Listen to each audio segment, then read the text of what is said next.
Hello friends, অনেক দিন পর আমি আজকে ব্লগ করছি। আর আজকে কোথায় যাচ্ছি তোমরা দেখতে থাকো। অনেক দিন পর একটা দারুণ জায়গা যাচ্ছে, একটু প্ল্যানিং হয়েছে, ফ্যামিলির সাথেই যাচ্ছি। তো দেখতে থাকো। এখন বাজে সকাল 7টা আর বেরিয়ে পড়েছি। আমরা এখন স্টেশন যাচ্ছি।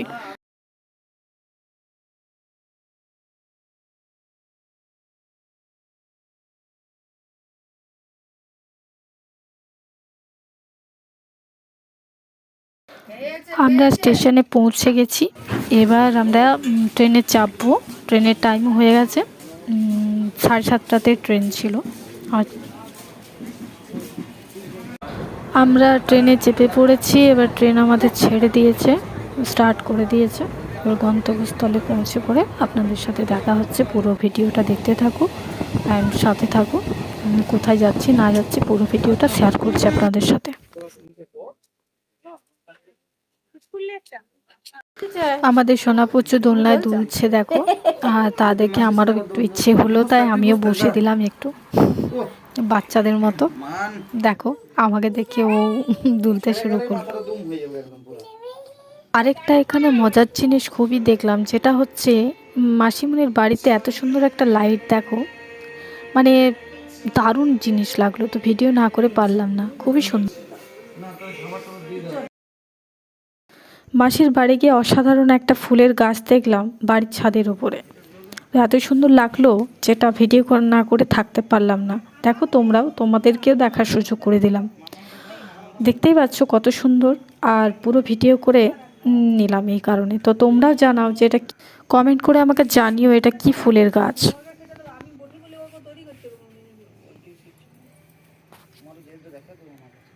এবার আমরা কোথায় যাচ্ছি তোমরা দেখতে থাকো। যে উদ্দেশ্যে বাড়ি থেকে বেরিয়েছি সেখানে যাচ্ছি। তো হঠাৎ করে আমাদের প্ল্যানিং হয়েছে। দেখতে থাকো কোথায় যাচ্ছি, তোমাদেরকে পুরোটাই শেয়ার করছি। আর দেখতে থাকো তোমরা। ট্রেন থেকে নেমে গেছি। এবার তোমরা বুঝতেই পারছো আমি কোথায় ঘুরতে এসেছি। হ্যাঁ, ঠিকই দেখছো, আমি দীঘাতে এসেছি। বাট এটাই ফার্স্ট টাইম আমার। খুব এনজয় হবে। আর প্রথমবার তো ভ্যারি এক্সাইটেড। তো তোমাদেরকে পুরোটাই শেয়ার করব। হ্যাঁ, এখানে দেখতেই পাচ্ছ যে আমি ফ্যামিলির সাথে এসেছি। এখানে আমার দিদি আছে আর আমার জিজু, মানে জামাইবাবু আছে, আমি জিজু বলে ডাকি। আর দিদি আমার জামাইবাবুর মাসি আছে, মানে ওনার এখানে একদম সামনেই বাড়ি। ও সেই কারণে আমরা একটা উদ্যোগ নিলাম যে যখন ওদের বাড়িতে আসা হলো তো একবার ঘুরে আসা যাক। তো আমি সেই কারণে এলাম। আর প্রথমবার তো ওই জন্য এতটাই আমার এক্সাইটেড, আমি কোনোদিন আসিনি, ফার্স্ট টাইম। তো খুব এনজয় করছি। দেখতে থাকো, তোমাদেরকে পুরোটা শেয়ার করছি।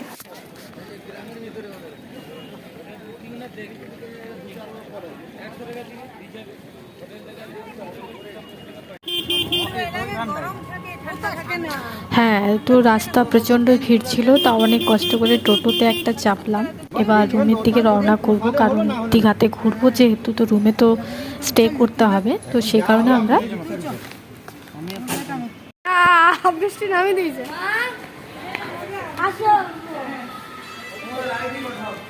আমরা দীঘাতে মহাসিন্ধু হোটেলে গেলাম। তো ওখানেই আমরা ছিলাম। মহাসিন্ধু হোটেলের প্রাইসও খুব মানে লো ছিল।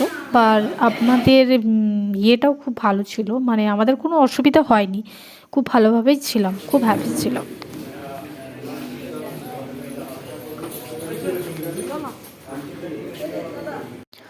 এই রুমটাতে আমরা ছিলাম, খুবই সুন্দর রুমটা, মানে কোনো অসুবিধা হয়নি। দারুণ দারুণ একদম, মানে বেলকনি ছিল, টিভি ছিল। হ্যাঁ, বাথরুমটাও খুবই সুন্দর, খুব ভালো ছিল। আর বেডটা তো দেখতেই পাচ্ছ, অসাধারণ।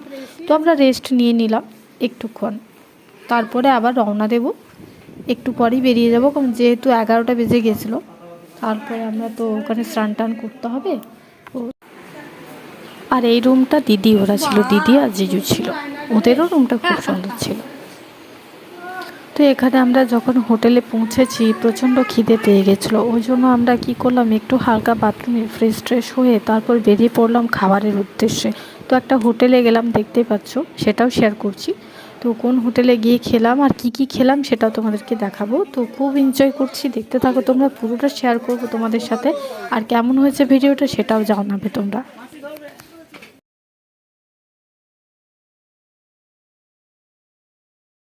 দেখতে পাই প্রথমে সমুদ্র তো প্রথমবার দেখতে চলেছিস, চোখটা বন্ধ কর, লাগো চোখগুলো দাবো দিয়ে ওখানে যে খুলবে সমুদ্র কই রে, জল যদি এখানেও না থাকে মনে কর নদীর মধ্যে তখন তুই নিজেকে আমরা আমাদেরকে কি বলবো তো অভাগা, যেদিকে যাই সাগর শুকাই যায়। দেখো তোমরা ফার্স্ট টাইম যেহেতু দীঘা দেখতে যাচ্ছি তো সেই কারণে জিজুও আমাকে বলছে যে এটা সারপ্রাইজ পুরো, সেই কারণে দিদিকে বলছে যে চোখগুলো বন্ধ করে ওকে নিয়ে চলো সারপ্রাইজ দেওয়ার জন্য। তো I am so happy, excited ছিলাম প্রচণ্ডই। আর এত সুন্দর যে দৃশ্য দেখবো সত্যি ভাবিনি কোনোদিন। আর সেদিন একটু মেঘলা মেঘলা ওয়েদারও ছিল, তাও আমরা গিয়েছি, বাট এনজয় কোনো কম হয়নি, উল্টো মাস্তি হয়েছে একদম।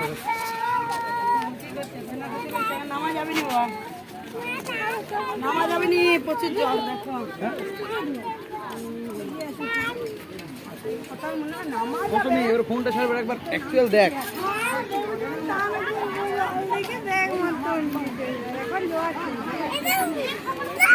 হয় কমছে নয় বাড়ছে, এখন জোয়ার না, হয় জোয়ার আসছে নয় জোয়ার ছেড়ে ফোটাই যাচ্ছে না, আমার মনে হচ্ছে জোয়ার আসছে।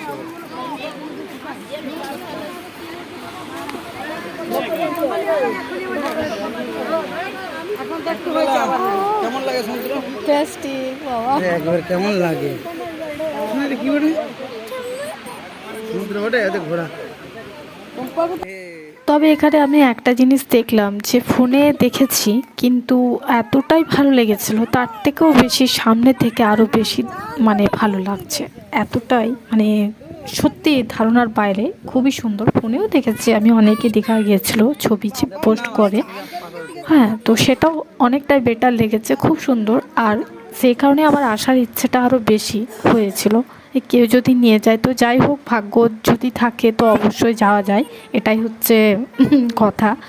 তো এসে সত্যি খুব excited and I am so happy যে ফার্স্ট টাইম গেলাম, বাট এত সুন্দর দৃশ্য দেখলাম, খুবই ভালো লাগলো।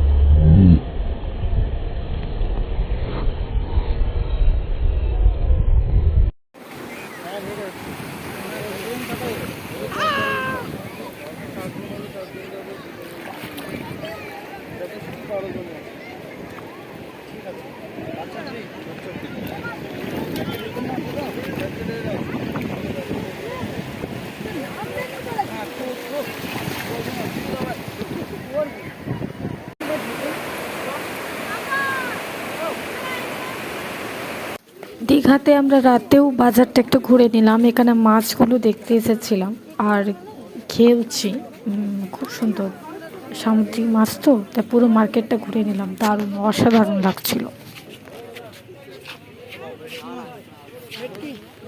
পরের দিন সকালে যখন আমরা সমুদ্রে যাই তখন তার আগের দিনই জোয়ার এসেছিল, বাট অতটা নয়, বাট তারপরের দিন যখন গেলাম তখন দেখলাম পুরোটাই চলে এসেছে একদম সামনে জলটা, তো আমরা নামতে পারিনি, জোয়ার দেখতেই পাচ্ছ, আর এতটাই জল ছিল যে নামার কোনো ইয়েই নেই। তো সে কারণের জন্য আমরা দূর থেকেই মনোরঞ্জন করছিলাম। আর দিকে মানে উদয়পুরও শুনেছি নাকি খুবই ফেমাস, তো দেখা যাক কতটা ফেমাস, মানে সামনে থেকে দেখি, এতদিন দূর থেকে দেখেছি, দূর থেকেই সিনেমার মতো লেগেছে, আর সামনে থেকে দেখা যাক কীরকম লাগছে। তো তোমরাও আমাদের সাথে দেখতে থাকো আরেকবার। অবশেষে আমরা উদয়পুর এলাম, আর এখানে আমাকে ভয়েসটা করে দিতে হয়েছে, কারণ যেহেতু ওখানে গান বাজছিল তো আমার চ্যানেলে কপিরাইট চলে আসবে, তো সেজন্য আমাকে ভয়েস দিতে হলো এখানে। তো নাহলে খুবই সুন্দর গান হচ্ছিল ওখানে, সবাই বলছিল দারুণ জায়গা, সত্যি মানে খুবই সুন্দর।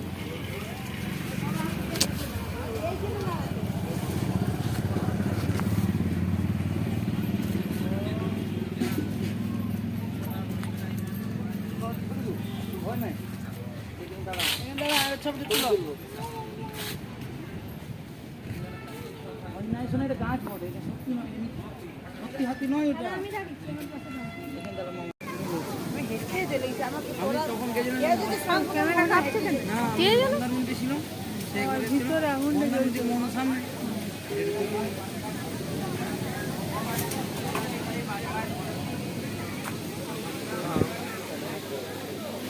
পরের দিন সকালে আমরা মোহনা দেখতে গিয়েছিলাম।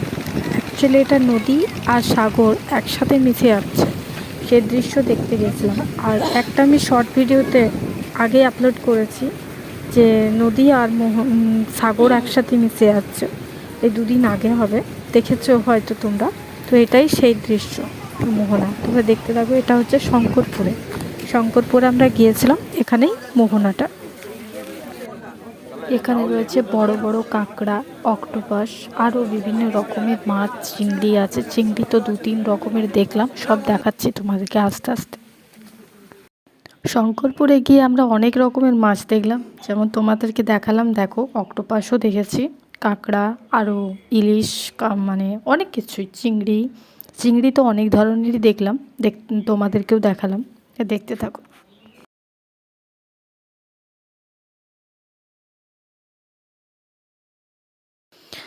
আমাদের ঘুরে কমপ্লিট হয়ে গেছে, এবার বাড়ি যাওয়ার পালা। চেপে গেছি ট্রেনে। এবার তোমাদেরকে শেয়ার করেছি কেমন লাগলো, আর আমার অভিজ্ঞতা সত্যি খুব সুন্দর। তোমাদের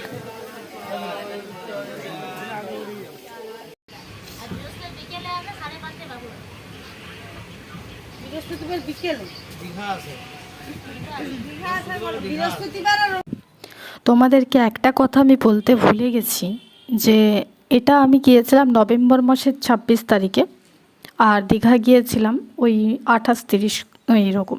ঠিক আছে, তো আমি যেহেতু ব্লগটা দেরি হয়ে গেল, তার কারণ হচ্ছে আমার এক্সাম চলছিল, তো সে কারণে আমি ব্লগটা কমপ্লিট করতে পারিনি। তো তার জন্য আগেই ক্ষমা চেয়ে নিচ্ছি এতদিন লেট হওয়ার জন্য।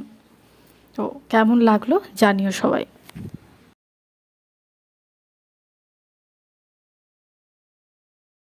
তো ফ্রেন্ড, আমার এখানে ভিডিও কমপ্লিট, তো কেমন লাগলো তোমরা জানিও।